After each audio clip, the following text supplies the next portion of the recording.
They say that mirrors remember everything they've ever seen, every face, every secret, every shadow that has ever passed before their glass. Most people don't think about that when they look in the mirror. Most people just check if their hair is messy and walk away.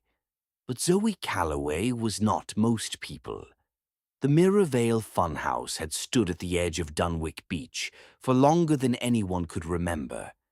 It was the kind of place that smelled like salt and old wood and something else, something sweet and strange, like the air before a storm.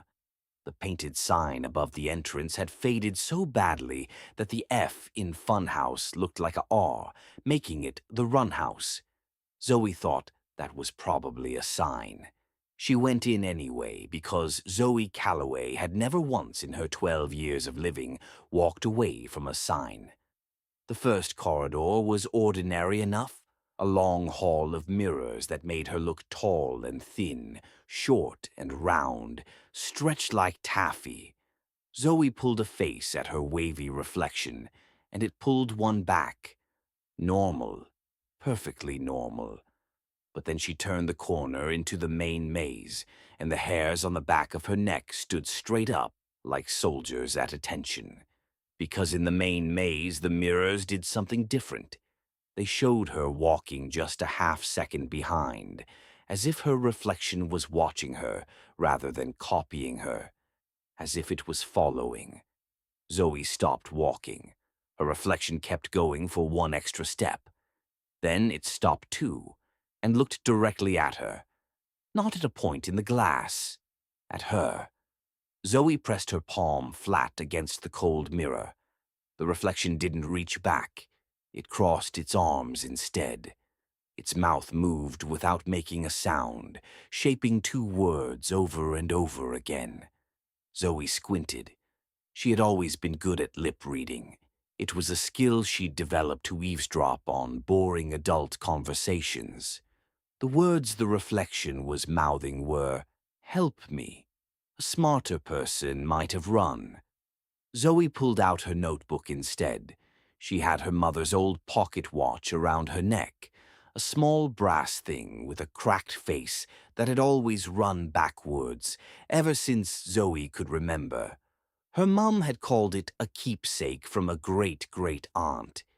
It had never kept correct time a day in its life, but Zoe wore it anyway because it made her feel connected to something she couldn't quite name.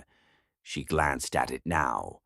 The second hand was spinning in reverse, faster than it ever had before. Whatever was in this mirror, the pocket watch knew about it. Zoe began her investigation systematically, the way she did everything. With a list, she walked the full maze from one end to the other, marking down in her notebook every mirror where her reflection behaved strangely. She found 12. In 7 of them, her reflection moved a beat late. In 3, it gestured toward the far eastern wall of the maze. And in 2 of them, the 2 oldest mirrors, their frames carved with ivy and small owls, her reflection wasn't hers at all. It was the shadow of a girl who looked like she was made of smoke and silver, with eyes like moonlight on water, pressing both hands desperately against the glass from the inside, the eastern wall. Zoe stood before it, tapping her knuckles against the dark wooden panels between the mirrors. Hollow, hollow, hollow, solid, hollow. Her eyes tracked the seam she'd almost missed, a hairline crack in the paneling in the shape of a door. She pressed her palm flat against it and felt cold air breathing through the gap.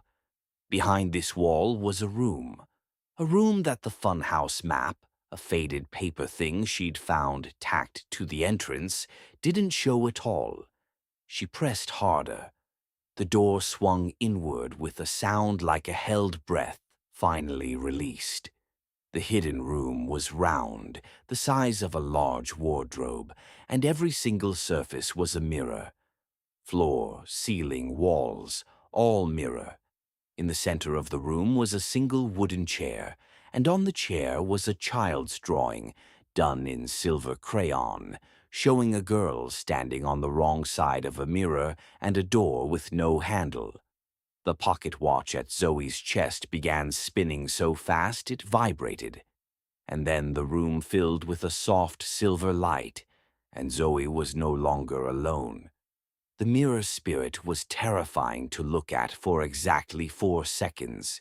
She rose out of the mirrored floor like mist given shape, tall, flickering, with hair that drifted like she was underwater and eyes that were 2 pools of white light. Her face kept shifting the way a reflection shifts when you tilt a mirror, never quite settling. She reached one trembling hand toward Zoe, and her mouth moved in that same desperate shape. Help. And Zoe, whose heart was absolutely hammering against her ribs like it wanted to leave without her, did not run. She stood her ground and spoke. "Okay," said Zoe. "Start from the beginning." Her name, as best as Zoe could understand for the way the spirit traced letters on the mirrored floor with one glowing finger, was Sylvie.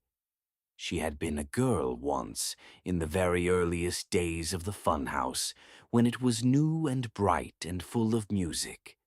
She had loved the mirrors. She had spent so much time walking in the maze that one twilight evening, when the light hit the glass at just the wrong angle, she had stepped too close and the mirror had taken her reflection and kept it. The real Sylvie had grown up and grown old and was long, long gone.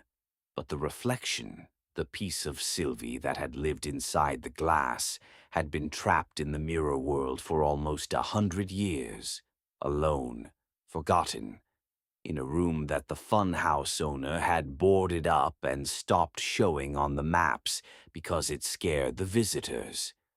Nobody had come to help because nobody had known she was there. Until now. Zoe looked at the drawing on the chair. A girl on the wrong side of the glass. A door with no handle. From the inside, you couldn't get out.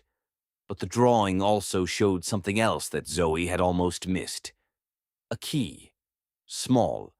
Round. With a backwards turning bow. Her breath caught in her chest. She looked down at the pocket watch. Not a keepsake. Not a family trinket. A key. Her great-great-aunt had left a key, and the story of it had been told so many times that the story had replaced the truth, the way stories sometimes do. Zoe unclasped the chain from her neck. Her hands were shaking, but her voice was steady. "I think this belongs to you," she said. And she pressed the backwards pocket watch flat against the surface of the largest mirror in the round room. The watch turned, backwards, as it always had. The mirror didn't shatter. It sang, a clear, high note like a crystal glass being struck, and then the silver light in the room blazed so bright that Zoe had to shield her eyes. When she looked again, the mirrors in the round room were dark and still and ordinary. The cold had gone out of the air. The pocket watch lay on the floor, its hands finally, at long last, still. And standing in the center of the room, faint as watercolor, was a figure. Sylvie. Not frightening now. Just a girl, silvery and soft-edged, like a photograph from 100 years ago come gently to life. She looked at Zoe with those moonlight eyes, and she smiled the most exhausted, grateful, enormous smile that Zoe had ever seen on anyone. Then she faded, slowly and peacefully, the way the last light fades on a summer evening, not with darkness, but with a warm and quiet glow. Zoe walked out of the mirror maze into the salty sea air and sat down on the wooden steps of the Mirrorvale Funhouse. She opened her notebook to a fresh page. At the top, she wrote, "Case closed."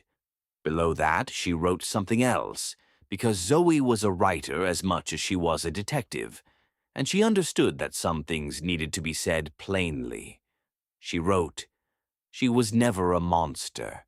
She was just a girl who needed someone to stop being scared long enough to listen. Zoe tucked the notebook into her bag, looked out at the glittering sea, and felt the particular kind of proud that only comes from doing something genuinely brave. Not the loud, showy kind of brave. The quiet kind. The kind that asks a frightening thing its name. The kind that says, "Okay, start from the beginning." The kind that listens,